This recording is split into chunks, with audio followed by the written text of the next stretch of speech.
Hi hello வணக்கம். இன்னைக்கு சமையல் சொரக்காய் போட்டு மொச்சக்கொட்டை சாம்பார். வாங்க செய்யலாம்.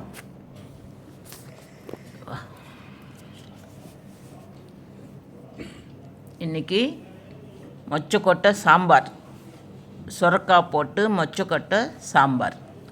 இது மொச்சக்கொட்டை நான் நைட்லேயே ஊற வச்சுருக்கேன். இது அர்ஜென்ட்டுக்கெல்லாம் செய்ய முடியாது. இதனால் நம்ம இன்றைக்கி செய்கிறோம் அப்படின்னாக்கா நைட்டே ஊற வச்சுக்கணும். இது நைட்டே நான் ஊற வச்சுருக்கேன். இதே மொச்சக்கொட்டை சாம்பாருக்கு சொரக்காய் போட்டு செய்ய போகிறேன். ஒரு சொரக்காய் சின்ன பிஞ்சியாக இருக்குது. ஒரு சொரக்காய் போட்டு சாம்பார் எங்கள் வீட்டில் இன்றைக்கி ஊற வச்ச மொச்சக்கொட்டை. அதுக்கு ஒரு சின்ன டம்ளர் துவரம் பருப்பு. இப்போ மொச்சக்கொட்டை தனியாக வேக வச்சுக்கணும். ஏன்னா பருப்பும் சேர்த்து வேக வச்சா இது 2 விசிலுக்கு வெந்துடும். ஊற வச்சுருக்குறோம் இல்லையா, ஊறினதுனால துவரம் பருப்பு ஒரு 3 விசில் வரணும். அப்போ தான் பருப்பு நல்லா வேகும். அதனால் தனித்தனியாக நம்ம குக்கரில் போட்டு வேக வச்சுக்கலாம். இப்போ ஃபஸ்ட்டு மொச்சக்கொட்டை போட்டு ஒரு 2 விசில் தண்ணி விட்டு, இது 2 விசில் வந்தால் போதும். மொச்சக்கொட்டை துவரம் பருப்பு மட்டும் 3 வரணும். அதனால் முதல்ல குக்கரில் மொச்சக்கொட்டை போட்டு 2 விசில் வர வரைக்கும் ஸ்டவ் மேலே வச்சுக்கலாம். 2 விசில் வந்ததுக்கப்புறம் எடுத்துட்டு மறுபடியும் பருப்பு போட்டு வேக வச்சுக்கலாம்.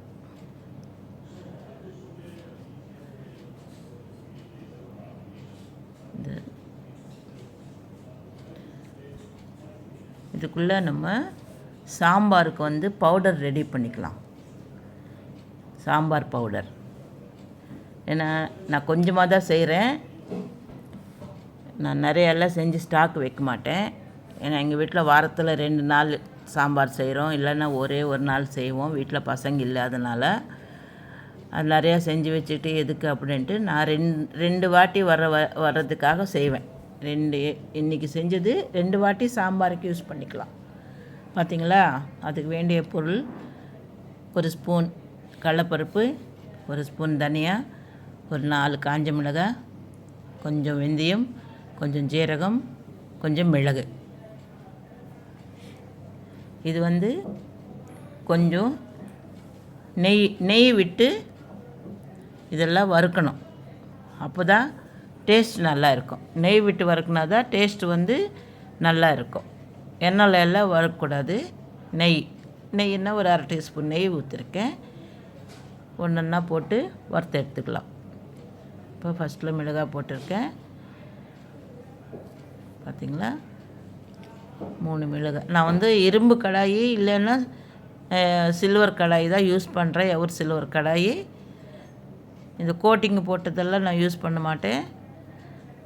இந்த இரும்பு கடாயெல்லாம் எப்போது வாங்கினது, 40 வருஷத்துக்கு முன்னாடி. அப்போத்துலேருந்து இதுதான் நாங்கள் யூஸ் பண்ணுறோம். நல்லா இருக்குது. இப்போவும் புதுசாக தான் இருக்குது. இப்போ கடலைப்பருப்பு போட்டுக்கலாம். இதெல்லாம் இந்த மாதிரி வறுக்கிறதுக்கு இந்த கடாய் நல்லா இருக்கும். தீயாமல் நல்லா இருக்கும். அடி பிடிக்காமல் நல்லா வேகும். அதனால தான் நான் இரும்பு கடாய் யூஸ் பண்ணுறேன். நீங்களும் அது இருந்தால் அதுலேயே யூஸ் பண்ணிக்கலாம். நீங்களும் இரும்பு கடாய் வச்சு பண்ணிக்கோங்க. இப்போ கடலைப்பருப்பு சிகப்பாக வர வரைக்கும் வறுத்துக்கணும். ஆனால் நெய் விட்டு தான் வறுக்கணும். எண்ணெய் எல்லாம் போட வேண்டாம். நெய் என்ன ஒரு 1/2 டீஸ்பூன் போதும். அதுக்கெல்லாம் 1 டீஸ்பூன் எல்லாம் தேவைப்படாது. ஒரு 1/2 டீஸ்பூன் நெய் விட்டு ஒன்றா வறுத்துக்கலாம். ஒன்றா கடலைப்பருப்பு முதல்ல. ஏன்னா நிறைய எண்ணெய் தனித்தனியாக வறுத்தா தான் நல்லா வரும். இல்லை ஒன்றா போட்டோம்னா தனியா சீக்கிரமாக வறுத்து சிகப்பாயிடும். கடலைப்பருப்பு ஆகாது. அதனால் ஒன்றா தனித்தனியாக நம்ம வறுத்து எடுத்தால் தான் எல்லாம் பதமாக வரும். அதுக்கு தான் மிளகாய் தனியாக வறுத்தேன். இப்போ இது கடலைப்பருப்பு சிகப்பாக வந்துடுச்சு. அதையும் நம்ம பிளேட்டுக்கு மாற்றிக்கலாம். ரொம்ப ஹை ஃப்ளேமில் வச்சாலும் தீஞ்சு போயிடும். அதனால தான் கொஞ்சம் மீடியம் ஃப்ளேமில் தான் வச்சு, நம்ம எப்போவுமே எந்த சமையலாக இருந்தாலும் மீடியம் ஃப்ளேமில் வச்சு சமைச்சா தான் நல்லா அது தீ பிடிக்காம கருக்காமல் நல்லா வரும். இல்லைன்னா ஒன்று ஒன்று தனித்தனியாக வறுத்தா ஒரே டைப்பில் வரும். இப்போது தனியா, வெந்தயம் தனியாக போட்டுக்கலாம். வெந்தயம் தனியாக ஒன்றா போட்டுக்கலாம், அதுக்கு தனித்தனியெல்லாம் தேவையில்லை. இதையும் கொஞ்சம் ப்ரௌன் கலருக்கு வரணும். எல்லாம் ப்ரௌன் கலருக்கு வந்ததுக்கப்புறம் லாஸ்ட்டில் மிளகும் சீரகம் போட்டு நம்ம எடுத்துடணும் சாம்பார். இப்போ துவரம் பருப்பில் கொஞ்சம் தண்ணி ஊற்றி வச்சுக்கலாம், கொஞ்சம் நேரம் ஊறட்டும். நான் வந்து ஒரு 100 கிராம் கூட இருக்காது, இதுக்கு இன்னும் கொஞ்சம் கம்மியாக தான் நான் துவரம் பருப்பு போட்டிருக்கேன். ஏன்னா எங்கள் வீட்டில் 2 பேருக்கு தான் அது சமையல். அதனால் எங்களுக்கு தேவையான அளவுக்கு நான் செய்கிறேன். உங்களுக்கு எந்த அளவுக்கு தேவைப்படுதோ இதே ரெசிப்பியில் நான் எப்படி செய்கிறேனோ அதே மாதிரி நீங்களும் பார்த்துக்கிட்டு உங்களுக்கு தகுந்த போல் இதெல்லாம் போட்டு நீங்கள் செஞ்சுக்கலாம். நான் வந்து இது 100 கிராமுக்கு எவ்வளோ வேணுமோ நான் போட்டிருக்கேன். நீங்கள் ஒரு 200 கிராம் போட்டிங்கன்னா அதுக்கு தகுந்த போல் நீங்கள் போட்டுக்கலாம். இப்போது தனியாக கூட நல்லா சிகப்பாக வந்துடுச்சு. கடைசியில் தான் ஜீரகம் மிளகு போடணும். ஃபஸ்ட்லலாம் போடக்கூடாது, அதையும் நிறையாலாம் போடக்கூடாது. சாம்பாருக்கு வந்து ஜீரகம், கடுகு, மிளகு அதெல்லாம் வந்து நிறையா போட்டு நம்ம பவுடர் பண்ணோம்னா வச்சுக்கோங்களேன், அந்த பவுடர் போட்டால் ரசம் ஸ்மெல்லு வரும், சாம்பார் ஸ்மெல் வராது. அதுக்காக நான் கொஞ்சமாக ஒரு 4 மிளகு போட்டேன், கொஞ்சோண்டு ஜீரகம் போட்டிருக்கேன். நமக்கு மெயினாக வந்து தனியா, கடலப்பருப்பு, பெருங்காயம், காஞ்ச மிளகாய். இப்போ பெருங்காயம்ன்றது வந்து நம்ம சாம்பார்லனே போட்டுக்கலாம். அதனால் இதில் வந்து நான் வறுத்து போடல. இப்போ சாம்பார் தாளிக்கும் போதே நம்ம அதில் வந்து புளி ஒரு லெமன் சைஸ் அளவுக்கு நான் புளி எடுத்து வச்சு கழுவிட்டு ஊற வச்சு வச்சுருக்கேன். எப்போவுமே புளி வந்து கொஞ்சம் சுடு தண்ணியில் ஊற வச்சா நல்லா அந்த சாரெல்லாம் நல்லா வந்துடும். அதுக்கு ஒரு வெங்காயம், 2 தக்காளி, சின்ன சுரக்காய், அது வந்து பிஞ்சாக இருக்கிறதுனால மேலே தோலெல்லாம் எடுக்கலை. கொஞ்சம் பெருசாக இருந்துச்சுன்னா தோல் எடுத்துட்டு நம்ம கட் பண்ணி போட்டுக்கலாம். முத்துனதானா அதில் விதையெல்லாம் இருக்கும், அதனால் வந்து அதுக்கு மட்டும் தோல் எடுக்கணும். இப்போ இதுக்கெல்லாம் தோல் வந்து எடுக்க வேண்டியதில்லை. இது 2 விசில் வந்து 2 விசிலுக்கு வந்து வெந்துடுச்சு. பார்த்தீங்களா, 2 விசிலுக்கே நல்லா வெந்து போச்சு. 3 விசில் வந்தால் இது வந்து ரொம்ப வெந்துடுச்சுன்னா மெத்துன்னு ஆகிடும். இப்போது இது வந்து துவரம் பருப்பு வந்து 3 விசிலுக்கு, அதனால தான் தனித்தனியாக போட்டுக்கிறோம். நம்ம அப்போல்லாம் வந்து கிண்ணத்தில் வேக வைப்போம், அதனால் கொஞ்சம் துவரம் பருப்பு போட்டு பாதி வெந்ததுக்கப்புறம் நம்ம மொச்சக்கொட்டை போடுவோம். அந்த காலத்தில் குக்கரெல்லாம் இல்லாத காலத்தில். இப்போ தான் எல்லாத்துக்குமே குக்கர் வந்துடுச்சுல்ல, அதனால் வந்து சீக்கிரமாகவும் முடியும். இப்படி ஒரு வாட்டமாக செஞ்சுக்கலாம். அதுக்கு 2 பச்சை மிளகாய், நான் பெருங்காயம், ஒரு வெங்காயம், ஒரு தக்காளி, சுரக்காய் அரிஞ்சு வச்சுருக்கேன். இப்போ தாளிச்சிக்கலாம்.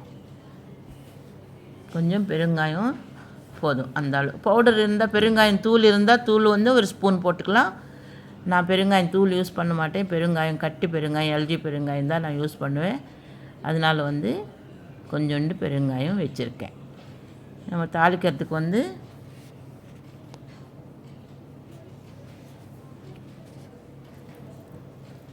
நமக்கு வந்து வடகம் இருக்கும். எங்கள் வீட்டிலலாம் நாங்கள் வடகம் தான் யூஸ் பண்ணுறோம். வடகம் வந்து ஒரு வருஷத்துக்கு செஞ்சு வச்சா 2 வருஷம் வச்சு யூஸ் பண்ணிக்கலாம். வடகம் போட்டால் தான் டேஸ்ட் நல்லா இருக்கும். வடகம் இல்லைன்னா 2 கடுகு, வெந்தயம், ஜீரகம், கொஞ்சம் வெங்காயம் பொடியாக நறுக்கி அதில் போட்டு நல்லா ப்ரௌன் கலர் வர வரைக்கும் நம்ம இது பண்ணிக்கலாம். எங்கள் வீட்டில் வடகம் இருக்குது, அதனால் வடகம் வச்சு பண்ணுறேன். இப்போது எண்ணெய் வந்து ஒரு 3 ஸ்பூன் போதும். சாம்பாருக்கு என்ன அந்த அளவுக்கு நிறையெல்லாம் போட வேண்டியதில்லை. காரக்குழம்புன்னா கொஞ்சம் சேர்த்துக்கலாம். சாம்பாருக்கு வந்து ஒரு 2 ஸ்பூன் 3 ஸ்பூனே போதும். எண்ணெய்லாம் நிறையா சாப்பிடக்கூடாது, கொஞ்சம் கொஞ்சமாக தான் சாப்பிடணும். இதுக்கு கொஞ்சம் கம்மியானாலும் ஒன்றும் ஆகாது, நல்லா இருக்கும். அதனால் வந்து நான் எங்கள் வீட்டில் ஸ்பூனு கூட ரொம்ப சின்னது, நான் 3 ஸ்பூன் தான் போட்டிருக்கேன். இது வந்து வடகம். இது வடகம் செய்கிறது வந்து சம்மரில் தான் செஞ்சு நல்லா காய வச்சு எடுத்து வச்சுக்கிட்டா எனக்கு 2 வருஷத்து வரைக்கும் நல்லா இருக்கும். இப்போது சம்மர் வருது, அது செய்யும்போது அந்த ரெசிபி எல்லாம் எப்படி செய்யணுன்றது நான் உங்களுக்கு காட்டுறேன். இந்த வடகம் போட்டால் தான் டேஸ்ட்டு வந்து நல்லா ஸ்மெல்லு நல்லா இருக்கும். பார்த்திங்களா, அந்த எண்ணெயில் பொரிச்சா சூப்பரான ஸ்மெல்லு வரும். பெருங்காயம் போட்டிருக்கேன், வெங்காயம் இது வடகம் போட்டேன். வடகம் போட்டால் இந்த கடுகு சீரகம் அதெல்லாம் போட வேண்டியதில்லை, அது ஒன்றே போதும். இப்போ பச்சை மிளகாய், தக்காளி, வெங்காயம் எல்லாம் ஒன்றா போட்டு வதக்கி எடுத்துக்கலாம். இப்போ ஃபஸ்ட்டு பச்சை மிளகாய் போட்டேன், அப்புறமா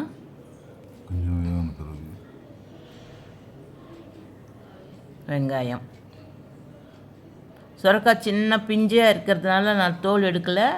கொஞ்சம் முத்தனாக இருந்ததுன்னா நம்ம தோல் எடுத்துகிட்டு கட் பண்ணி வச்சுக்கலாம். இது சின்ன பிஞ்சு சுரக்காய், அதனால் நான் அப்படியே போட்டிருக்கேன். அப்படி போட்டாலும் நல்லாயிருக்கும், எடுத்து போட்டாலும் நல்லாயிருக்கும், எடுக்க தேவையில்லை, ஏன்னா சின்ன பிஞ்சியாக இருக்கிறதுனால. இப்போ காயெல்லாம் ஒன்றா போட்டு இந்த சாம்பார் வந்து எல்லாமே தனித்தனியாக வேக வச்சு எல்லாம் ஒன்றா போட்டு மிக்ஸ் பண்ணால் தான் நல்லா இருக்கும். காயை வந்து தனியாக வேக வச்சுக்கணும். புளி காய்ச்சி அதில் காயெல்லாம் போட்டு வேக வச்சோம்னா அந்த காயெல்லாம் புளிப்பாயிடும், டேஸ்ட் நல்லா இருக்காது.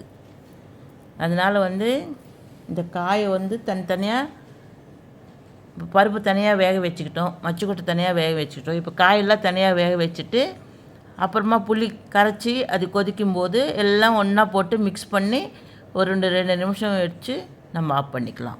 அப்போ தான் சாம்பார் வந்து டேஸ்ட்டாக நல்லா இருக்கும். அதனால் நான் எப்படி செய்கிறேன்னா சாம்பார் அதே மாதிரி நீங்கள் பார்த்து செய்யணும். நீங்கள் ஸ்கிப் பண்ணாமல் பார்த்தீங்கன்னா தான் உங்களுக்கு நல்லா புரியும் நான் செய்கிறது. சாம்பார்ன்றது வந்து சகஜம், எல்லாருக்குமே தெரியும். ஆனாலும் நான் செய்கிறது வந்து எப்படி இருக்குன்றது நீங்கள் இதே மாதிரி செஞ்சு சாப்பிட்டுட்டு கமெண்ட் பண்ணுங்கள். பார்த்திங்களா, கொஞ்சம் பெருசாக போட்டிருக்கேன். ஏன்னா சின்னதாக போட்டால் குழஞ்சி போயிடும். அதனால் வந்து நான் கொஞ்சம் பெருசாக போட்டிருக்கேன். நல்லா இருக்கும் பெருசாக போட்டால் கூட. சாம்பாரில் சுரக்காய் சாம்பார் ரொம்ப டேஸ்ட்டாக இருக்கும். உங்களுக்கு இந்த காய் மட்டும் தனியாக நம்ம குக்கரில் வச்சு ஒரு 2 விசில் வந்தால் போதும், சுரக்காய்ன்றதுனால. அதே நம்ம கத்திரிக்காய், வெண்டைக்காய், முருங்கைக்காய் அந்த மாதிரி சாம்பார் வைக்கும்போது ஒரு விசில் வரதுக்கு முன்னாடி கூட ஆஃப் பண்ணிக்கலாம். இப்போ இனிமேல் விசில் வரப்போகுது அப்படின்னு சவுண்டு வரும் இல்லைங்களா, அப்போ நம்ம ஆஃப் பண்ணிக்கலாம். சுரக்காய் மட்டும் கொஞ்சம் வேகணும், அதனால் வந்து 2 விசில் வர வரைக்கும் வச்சுக்கணும். சாம்பார்ன்றது ஒரு காய் வச்சு சாம்பார் வச்சா தான் அந்த காயினோட டேஸ்ட்டு சாம்பாரில் நல்லா தெரியும். எல்லா காயும் ஒன்றா போட்டு சாம்பார் வச்சு எந்த காய் சாம்பார் டேஸ்ட்டு தெரியாது. இப்போ நான் வந்து குக்கருக்கு மாற்றிக்கிறேன் அதெல்லாம் எடுத்து. இதில் நம்ம வந்து காரம் போட்டு மஞ்சத்தூள் போட்டு, ஏன்னா பருப்பில் கொஞ்சம் மஞ்சள் போட்டுருக்குறோம், இதில் கொஞ்சமாக மஞ்சத்தூள் போட்டுக்கணும், நிறையெல்லாம் தேவையில்லை. இது வந்து 2 விசில் வரணும்.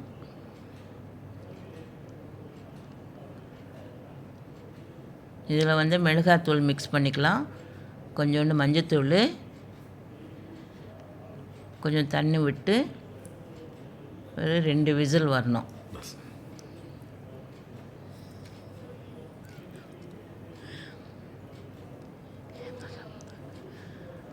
மஞ்சத்தூள் கொஞ்சமாக போதும். அதில் நம்ம வந்து பருப்பில் கொஞ்சம் மஞ்சத்தூள் போட்டிருக்கேன். இந்த காரம் தகுந்த போல் நமக்கு எவ்வளோ காரம் வேணுமோ அந்த காரம் போதும். நான் வந்து தனியா, மிர்ச்சி எல்லாமே ஒன்றா போட்டு அரைச்சதுனால ஒரே பவுடராக போடுறேன். அந்த சாம்பாருக்கு வந்து இந்த காரம் சரியாக போகும். ஏன்னா மச்சிக்கொட்டெல்லாம் போடுறேன் இல்லையா, அதனால் வந்து கொஞ்சம் காரம், கொஞ்சம் தண்ணி விட்டு, உப்பெல்லாம் இதில் போட தேவையில்லை. காய்க்கு உப்பு வந்து நம்ம புளியில் கரைச்சி ஊற்றி உப்பு போட்டு நம்ம காய்ச்சுறோம் இல்லையா, அதுவே போதும். இன்னும் தேவைப்பட்டால் கொஞ்சோண்டு உப்பு போட்டுக்கலாம், போட வேண்டியது இல்லை. அப்படி போடணும் அப்படின்னு நினச்சா கொஞ்சம் உப்பு போட்டு 2 விசில் வரணும். 2 விசில் வந்தால் தான் அது நல்லா வேகும். பார்த்திங்களா, நான் கொஞ்சமாக உப்பு போட்டிருக்கேன். அது உங்களுடைய ஆப்ஷன் தான். அது நீங்கள் உப்பு போடணுன்னா போட்டுக்கலாம், வேண்டான்னா கூட ஒன்றும் தப்பில்லை. இன்னும் நம்ம வந்து புளி கரைச்சி அது கொதிக்கும்போது தகுந்தா போல் உப்பு அதில் போட்டுடுறோம். அதனால் வந்து இதுக்கு உப்பு வந்து கொஞ்சமாக போடணும். இப்போ நான் வந்து புளி சொன்னேன் இல்லையா, ஒரு எலுமிச்சை பழம் சைஸுக்கு உப்பு. இந்த புளி வந்து நல்லா ஊற வச்சு புளி கரைச்சி தண்ணியாக வந்து வச்சுருக்கேன் ஸ்டவ்வில். இப்போ இதில் வந்து நம்ம சாம்பாருக்கு மொத்தமாக சேர்ந்தால் எவ்வளோ சாம்பாருக்கு அந்த அளவுக்கு நம்ம இதில் உப்பு போட்டு நல்லா கொதி வரணும். ஒரு 5 நிமிஷம் கொதிச்சா அந்த புளி வாடையெல்லாம் போயிடும். இது சொல்கிறதுக்கு தான் இவ்வளோ நேரம் ஆகுது உங்களுக்கு. நம்ம செய்யும்போது தெரியாது, டக்கு டக்கு டக்குன்னு செஞ்சுடுவோம். நீங்கள் நினைக்கலாம், இது என்னடா இது ஒரு வாட்டி வேக வைக்கிறாங்க, அது ஒரு வாட்டி அப்படி செஞ்சால் தான் சாம்பார் வந்து நல்லா டேஸ்ட்டாக இருக்கும். காய் வந்து அந்த இந்த புளி கரைச்சி அதில் தாளித்து காயெல்லாம் தாளிச்சிட்டு அந்த புளி குழம்புல ஊற்றி நம்ம வேக வச்சோம்னா காய் வந்து டேஸ்ட் இருக்காது, ரொம்ப புளிப்பாயிடும். இப்போ பார்த்தீங்களா, புளி வந்து நல்லா கொதிச்சிடுச்சு. அந்த நல்லா ஒரு 5 நிமிஷம் கொதிச்சா கூட போதும், அந்த புளி வாடை போகிற வரைக்கும் போதும். இப்போது இந்த காயெல்லாம் அதில் மிக்ஸ் பண்ணிக்கலாம். இந்த வேக வச்சதெல்லாம் அதை போட்டு மிக்ஸ் பண்ணிக்கிட்டு லாஸ்ட்டில் வந்து இந்த பருப்பு வந்து லாஸ்ட்டில் தான் அதில் நம்ம பருப்பு வந்து மிக்ஸ் பண்ணணும். ஏன்னா பருப்பு போட்டதும் பொங்கு வரும், அது பொங்கிடுச்சுன்னா வேஸ்ட்டாக போயிடும். அது கொஞ்சம் பார்த்துக்கிட்டே இருக்கணும். பருப்பு அதில் ஊற்றுனதுக்கப்புறம் நம்ம பார்த்துக்கிட்டே இருக்கணும், கிட்டேயே இருந்து கலந்துக்கிட்டே இருக்கணும். அடி பிடிக்கும், வேறு அடி பிடிக்காமல் நம்ம வந்து அது ரெண்டு கொதி வந்ததுக்கப்புறம் இறக்கிடலாம். ரொம்ப நேரம்லாம் கொதிக்க தேவையில்லை. பருப்பு போட்டு 2 கொதி வந்ததும் நம்ம ஆஃப் பண்ணிக்கலாம். இப்போது இந்த மொச்சக்கொட்டையும் பருப்பும் சேர்த்து அதில் போட்டுடலாம். பாருங்கள், நீங்கள் இதே மாதிரி பண்ணி பாருங்களேன், உங்களுக்கு சாம்பார் எப்படி இருக்குன்றது உங்களுக்கு தெரியும். சூப்பராக இருக்கும், சூப்பரான டேஸ்ட் வரும். நீங்கள் ஸ்கிப் பண்ணாமல் பார்த்துட்டு இதே மாதிரி பண்ணி சாப்பிட்டுட்டு கமெண்ட் பண்ணுங்கள். அப்போ தான் உங்களுக்கு அதனுடைய எப்படி நான் செஞ்சுருக்கேன்றது உங்களுக்கு நல்லா தெரியும். சப்ஸ்கிரைப் பண்ணுங்கள், ஷேர் பண்ணுங்கள், லைக் பண்ணுங்கள். இதே மாதிரி செஞ்சு சாப்பிட்டுட்டு எப்படி இருக்குன்றது கமெண்ட் பண்ணுங்கள். ஒரு கொதி வந்ததுக்கப்புறமா நம்ம அந்த சாம்பார் பவுடர் வச்சுன்னு இருக்கிறோம் இல்லையா, அது ஒரு ஸ்பூன் போதும். நான் அரைச்சது வந்து 2 வாட்டி சாம்பார் வச்சா போதும். அதுக்கு நான் நிறையெல்லாம் ஸ்டாக்கெல்லாம் வச்சுக்க மாட்டேன். எனக்கு எப்பப்போ தேவையோ நான் அப்போ தான் செஞ்சுக்கிறேன். உங்களுக்கு வேணுமுன்னா கொஞ்சோண்டு ஜாஸ்தியாக பண்ணிக்கிட்டு ஒரு கண்ணாடி பாட்டிலில் போட்டு நீங்கள் வந்து ஃப்ரிட்ஜில் வச்சுக்கலாம். இப்போ தான் ஃப்ரிட்ஜெல்லாம் 2 டபுள் டோர் ஃப்ரிட்ஜ் வாங்கியிருக்கிறோம் இல்லையா, இதெல்லாம் ஸ்டாக் வச்சுக்கிறதுக்கு தான். அதனால் வந்து நீங்கள் வந்து அந்த மாதிரி பவுடர் ஸ்டாக் வச்சு கூட நமக்கு எப்போ தேவையோ அப்போ வந்து அதில் மிக்ஸ் பண்ணிக்கலாம். இப்போ சாம்பார் ரெடி. இப்போ இது ஒரு 2 கொதி வந்ததும் அந்த பவுடர் ஒரு ஸ்பூன் மிக்ஸ் பண்ணி அப்புறமா கருவேப்பிலை கொத்தமல்லி அதில் மேலே கொஞ்சம் போட்டுட்டு இறக்க வேண்டியது தான். இதில் வந்து நீ கொஞ்சம் பாருங்கள், உப்பு கம்மியாக இருந்தால் உப்பு போட்டுக்கலாம், கொஞ்சம் புளிப்பாக இருந்தால் ஒரு கொஞ்சம் தண்ணி மிக்ஸ் பண்ணிக்கலாம், உங்கள் டேஸ்ட்டு அது. இல்லைன்னா இதுவே போதும் அப்படின்னாக்கா இப்படியே விட்டுடுங்க. கொஞ்சம் நீங்கள் டேஸ்ட்டு பார்த்துட்டு கொஞ்சம் புளிப்பாக இருந்துச்சுன்னா ஒரு 1/2 டம்ளர் தண்ணி ஊற்றிக்கோங்க. கொஞ்சம் உப்பு வேணுமுன்னா உப்பு கூட மிக்ஸ் பண்ணிக்கலாம், அவ்வளோதான். ஆனால் பருப்பெல்லாம் ஊற்றுனதுக்கப்புறம் நீங்கள் கிளறிக்கிட்டே இருக்கணும், இல்லைன்னா பருப்பு வந்து அடி பிடிக்கும். அது வேறே சில்வர் கிண்ணம், அலுமினிய கிண்ணம்னாலும் பிடிக்காது. சில்வர் கிண்ணம் வச்சு செய்யும்போது கொஞ்சம் பத்திரமா பார்த்துக்கிட்டு செய்யணும், அவ்வளோதான். இப்போ பாருங்கள், இது வந்து சாம்பாருக்கு வந்து நான் இப்போ ரெடி பண்ணேன் இல்லையா சாம்பார் பவுடரு, அது வந்து ஒரு ஸ்பூன் போட்டால் போதும். ஏன்னா நம்ம பருப்பெல்லாம் போட்டிருக்கிறோம், நல்லா திக்காக தான் இருக்குது சாம்பார். ஆனால் இது ஒரு டேஸ்ட்டுக்காக தான். அதில் வேறு நீங்கள் மிளகு சீரகம்ன்றது நிறைய எல்லாம் போடாதீங்க. கொஞ்சம் 2 மிளகு 2 சீரகம் போட்டால் போதும். ரொம்ப மிளகு சீரகம் போட்டு நீங்கள் அரைச்சி அதில் போட்டிங்கன்னா அது சாம்பார் ஸ்மெல்லு வராது, ரசம் ஸ்மெல்லு தான் வரும். பார்த்தீங்களா கொதி வந்துடுச்சு, நல்லா கொதிக்குது இல்லையா? இப்போ வந்து இது ஒரு டீஸ்பூன் போடுங்க.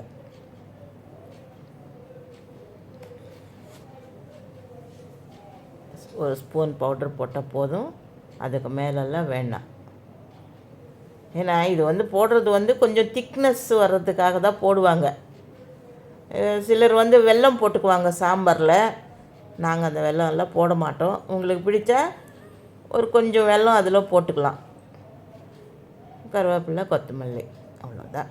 அதுதான் சாம்பாருடைய ரெசிபி. இதே மாதிரி நீங்கள் ஸ்கிப் பண்ணாமல் பார்த்துட்டிங்கன்னா உங்களுக்கு புரியும் நாங்கள் எப்படி செஞ்சுருக்கோன்றது.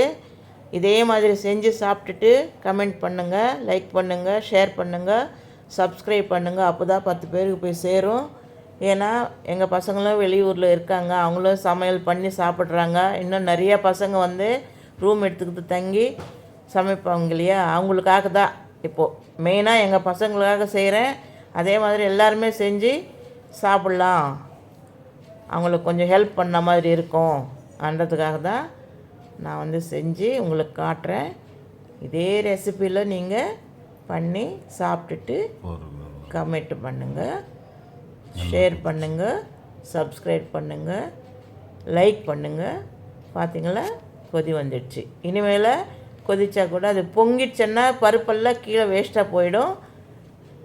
அவ்வளோதான், ஸ்டவ் ஆஃப் பண்ணிட்டேன். அவ்வளோதான், முடிஞ்சிடுச்சு. இதுதான் மொச்சக்கொட்டை சொரக்காய் போட்டு சாம்பார்.